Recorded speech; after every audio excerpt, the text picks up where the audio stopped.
చాలా రోజుల తర్వాత మళ్ళీ బాబ్జీ గారు వచ్చేసారు మన దగ్గరికి. చూద్దాం. లాగట్లేదు, రికార్డ్ చేస్తున్నాను. రికార్డ్ అవుతుంది. ఎందుకు లేదు కాదు, ఊర్లో చిన్న విషయం జరిగింది. ఊర్లో జనాలు మోసం చేస్తున్నారంట. నన్ను కాదు, కుర్రోళ్ళని.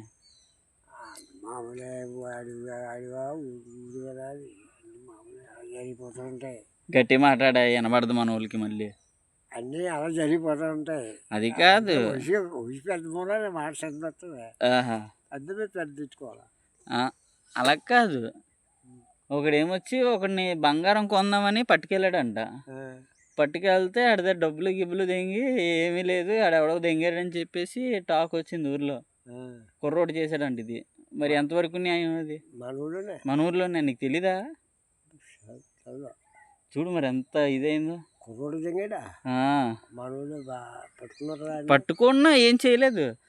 ఒక్కోసారి నీలం పార్టీలోకి ఉంటున్నాడు, ఒక్కోసారి పసుపు పార్టీలోకి వెళ్తున్నాడు వాడు. అర్థమైందా నీకు?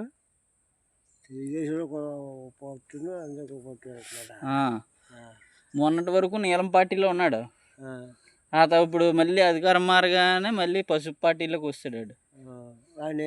ఆయన ఏమనాలి? అలాంటి ఏమంటారు మామూలుగా? ఏం తిడతారు? మామూలుగా ఒక తిట్టు ఉంటుంది కదా. ఏమంటారు?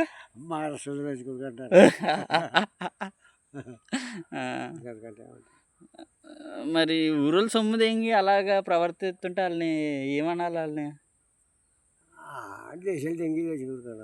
దేశీయులు దెంగిది అంటే అందరూ ఊరుకోరు కదా. ఊరుకోరు కదా, అలాగే ఏదో చేయాలా.